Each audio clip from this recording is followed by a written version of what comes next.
ouvintes! Tudo bem? Estamos na segunda temporada do podcast Direito Empresarial Café com Leite. Eu sou Amanda Taide, mineira na origem, com passagem em São Paulo e candanga de coração. Casada, mãe do Pedroca Pipoca de 3 anos e meio. Pedro. Do Luquinhas Pimpão, que está prestes a completar 2 anos. Chute. E tutora do Vira-Lata Farofo. Sou professora doutora da Universidade de Brasília, UNB, dos cursos de Direito Empresarial, Concorrência, Comércio Internacional, Defesa Comercial e Compliance. E este é um podcast voltado para os estudantes de graduação iniciantes no mundo do direito comercial, para que possam aprender ouvindo a bibliografia obrigatória e complementar do nosso curso. Ou seja, o nosso podcast não é temático, mas sim orientado pela produção acadêmica. Ou seja, eu convidarei os próprios autores ou comentaristas dos artigos acadêmicos, capítulos ou trechos de livros essenciais para a compreensão do direito empresarial no Brasil, para que os alunos da graduação em Direito possam, assim, conhecer e se apaixonar pelos principais autores do direito privado no nosso país. E então, vamos comigo para a próxima xícara de café com leite? A nossa xícara de café com leite de direito empresarial de hoje vai tratar de um artigo que foi publicado na revista de Direito Mercantil em 2013, escrito pela professora Juliana Kruger Pelo. Foi intitulado O Regime de Responsabilidade dos Sócios nas Limitadas e a Aplicação das Regras da Sociedade Simples. E para isso a gente vai ter a alegria de contar com a participação da própria autora, a professora Juliana Kruger Pelo. Eu tenho uma admiração enorme pela professora Juliana, desde os tempos do meu doutorado lá na USP. A fama dela já era de ser uma professora muito séria, de que dá muito trabalho para os alunos durante o semestre, mas que os alunos saem de lá muito melhores do que entraram e felizes com isso. Então, eu devo dizer que a professora Juliana, desde então, se tornou uma das minhas inspirações na atividade da docência. A professora Juliana, ela é doutora pela Faculdade de Direito da USP em 2008 e atuou como advogada em São Paulo. Foi aluna lá do Largo São Francisco na graduação também e foi aluna da pós, tendo defendido aí sua tese de doutorado sobre o tema das Golden Shares, da qual ela é uma das referências no Brasil, sobre a orientação da professora Raquel Stein. Professora Juliana, muito obrigada por ter aceitado o convite para participar do nosso podcast, por apresentar, de um modo simples, curto e gostoso, esse tema do regime de responsabilidade dos sócios nas limitadas e a aplicação das regras da sociedade simples. Amanda, obrigada pelo convite e pelas suas palavras. Foi muito bonito o que você disse sobre inspiração docente. Embora seja uma grande responsabilidade inspirar alguém, também é uma imensa alegria, né? Saber que aquele nosso trabalho árduo e diário de professora reverbera e faz a diferença. Obrigada mesmo, fiquei muito feliz de ouvir. Bom, para mim é uma alegria estar com você nesse café. Seu podcast já é uma referência em estudo de direito empresarial, sabe, Amanda? Muitos parabéns pelo projeto. Você nos trouxe uma nova forma de estudar os textos e discutir as questões. É também muito inspirador. Muito obrigada. Professora Juliana, então, de onde que surgiu essa sua inquietação que te levou a escrever esse artigo sobre o regime de responsabilidade dos sócios e a aplicação das regras da sociedade simples? De escrever esse texto surge de uma inquietação prática.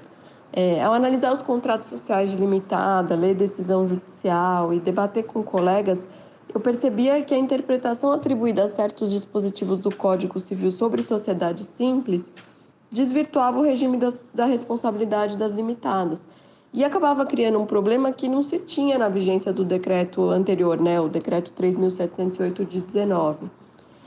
Isso acontecia porque se pretendia aplicar às sociedades limitadas os artigos da sociedade simples sem considerar a diferença essencial entre seus tipos societários quanto à responsabilidade. E essa aplicação, que eu chamei no texto de indistinta, né, porque não distinguia os tipos, criava situações absurdas, como um sócio de uma limitada ser chamado a responder por um inadimplemento contratual da própria sociedade. Esse é um exemplo real de uma decisão que está no texto. Então, equivaleria a uma desconsideração da personalidade jurídica fora das hipóteses do artigo 50 do Código Civil. E eu não me conformava, e por isso eu resolvi escrever o artigo. Então, foi essa a minha indignação.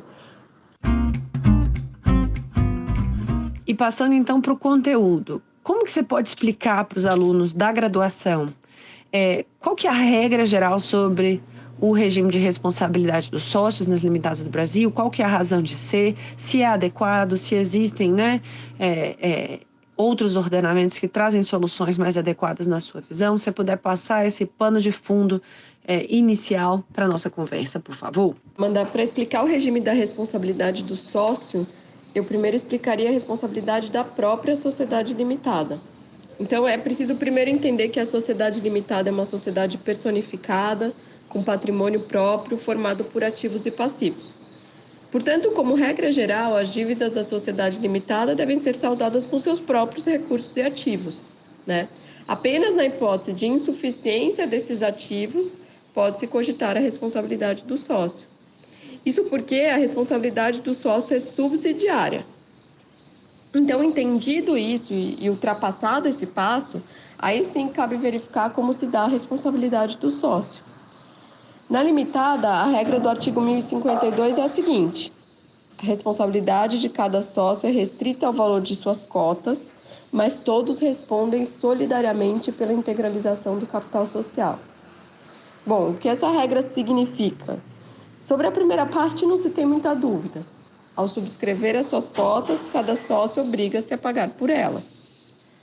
Essa é a chamada obrigação de integralização. Se o sócio descumpri-la, será considerado remisso e estará sujeito às consequências do artigo 1058 do Código Civil. A segunda parte, porém, é que costuma causar dúvidas pela adversativa, né? Mas todos respondem solidariamente pela integralização do capital social. Isso significa que, caso algum dos sócios não integralize suas cotas, os demais sócios passam a responder solidariamente pela parcela não integralizada. Ou seja, o sócio responde por obrigação própria, integralizar as suas cotas, né, as cotas por si adquiridas, e também responde pelo valor que os demais sócios deixaram de pagar à sociedade. A responsabilidade dos sócios continua sendo limitada, porém limitada ao valor não integralizado. Para sintetizar, então, Amanda, eu diria que é um regime dúplice na limitada. Integralizado o capital social, ou seja, pagas as cotas por todos os sócios, não há responsabilidade adicional dos sócios. Não integralizado o capital social, todos os sócios respondem solidariamente pelo valor não integralizado e até esse limite. Você me pergunta se o regime é adequado. Se rigorosamente aplicado, me parece que sim. Mas eu vou me permitir aqui um saudosismo, Amanda. O decreto 3.708 de 19 era, a meu ver, mais preciso ao tratar da responsabilidade solidária dos sócios. Primeiro porque ele separava e tratava dessa responsabilidade num outro artigo, não havia essa adversativa. E ele mencionava no seu artigo 9º que a responsabilidade solidária incidiria em caso de falência. Aí, a meu ver, ficava bastante evidente qual era a regra geral e qual era a hipótese excepcional. E agora que a gente conhece a regra geral, né? Quais que são as possíveis exceções a essa regra do regime de responsabilidade do sócio nas limitadas? Os instrumentos mais recentes, né, de incentivo ao empreendedorismo, MEI, as EIRELIs, ainda que agora elas estejam extintas, a sociedade limitada unipessoal, elas aportam algum tempero a essa discussão, a essa regra geral? Amanda, o que eu defendo no artigo, né, é que essa regra geral é constitutiva do tipo sociedade limitada. Então, não cabe excepcioná-la em razão da aplicação de normas da sociedade simples, que tem outra regra de responsabilidade, justamente responsabilidade ilimitada, oposta à da sociedade limitada. Essa aplicação desnatura o tipo societário da limitada e torna o sistema totalmente incoerente. Então, era contra isso que eu estava me insurgindo naquele artigo. A exceção possível é a desconsideração da personalidade jurídica, que precisa, porém, atender os requisitos do artigo 50. Ou ainda a aplicação dos sistemas próprios, que impõem responsabilidade do sócio por força de lei, que no Brasil nós temos diversos. Eu vi aqui que você já recebeu, né, o Bruno Salama. Então, como ele tem uma obra excelente sobre essa temática que vocês discutiram, eu não vou me alongar sobre o tema aqui. Sobre as iniciativas que promovem o empreendedorismo, você menciona a Eireli, Sociedade Unipessoal, Me parece que elas têm o mérito de permitir à iniciativa privada novos veículos para o exercício de atividade econômica, com separação patrimonial, segregação de risco. Então, nesse sentido, elas têm muito mérito nesse ponto. E na sua visão, então, qual é a razão de ser da aplicação das regras da sociedade simples às sociedades limitadas? Existem críticas cabíveis a isso, na sua visão, de que seria mais adequado, por exemplo, uma aplicação subsidiária da lei das SAs, tal qual é possível, né, prever nos contratos sociais? Essa temática da aplicação subsidiária é bastante polêmica mesmo, né? Sobre ela eu queria fazer 4 observações. A primeira é a seguinte: conforme consta expressamente do artigo 1053 do Código Civil, a regência supletiva, quer pelas normas da Simples, quer pelas normas da sociedade anônima, se houver eleição no contrato social, como você mencionou, somente se aplica à sociedade limitada nas omissões do capítulo das limitadas. Parece uma obviedade, mas na prática é um requisito que por vezes não é observado e isso causa bastante confusão. Segunda observação: me parece que a hierarquia para aplicação supletiva de regras da Simples ou da sociedade anônima às limitadas passa necessariamente pelo contrato social. Ou seja, aplica-se primeiro o capítulo das limitadas, depois o que as partes pactuaram no contrato social e somente na omissão de ambos procura-se a solução no regime supletivo da Simples ou da sociedade anônima se houver eleição. Essa já era a regra no decreto 3708 de 19 e é, a meu ver, a regra que mais privilegia a liberdade e a autonomia no direito societário. Então, pensando aqui em uma hierarquia, não se pode prescindir do contrato social. Terceira observação diz respeito ao próprio capítulo das limitadas no Código Civil. É preciso notar que lá nesse capítulo há regras da sociedade simples que integram o próprio regime das limitadas por remissão expressa. Ou seja, os próprios artigos que regem a sociedade limitada fazem referência direta a artigos que estão no capítulo da sociedade simples.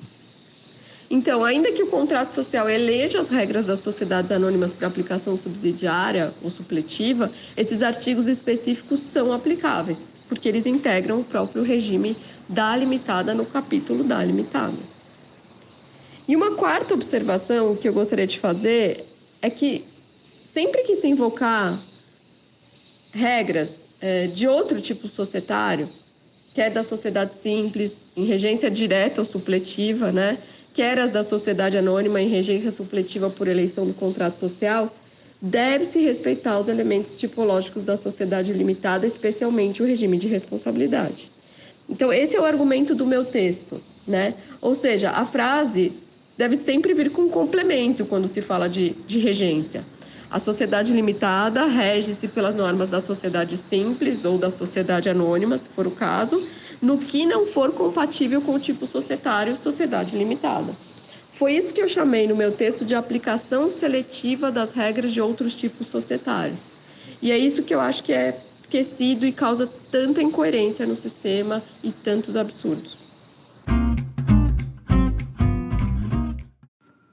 E caminhando para o fim aqui, qual é a sua recomendação para os alunos que tenham interesse em estudar, em trabalhar com direito empresarial, tendo em vista sua trajetória acadêmica, sua trajetória profissional tão sólida?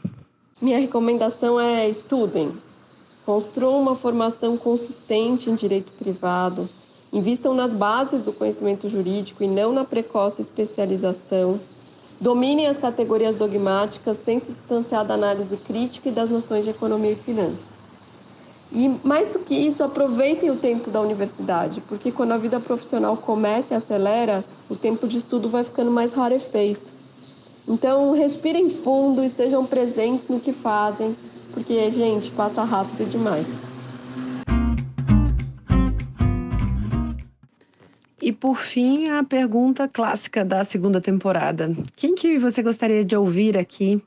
Qual livro, qual que é o texto que você gostaria que fosse comentado no nosso podcast na próxima temporada? A sugestão para a terceira temporada seria tratar de M&A, contrato de compra e venda de participação societária.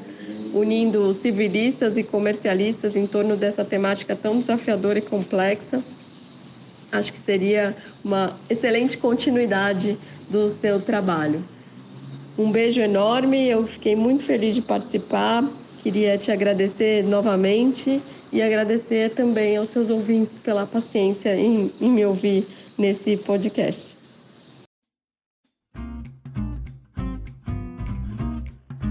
A nossa xícara de café com leite, então, foi devidamente tomada. Espero que vocês tenham se deliciado tanto quanto eu com a apresentação do artigo da professora Juliana. Até a próxima!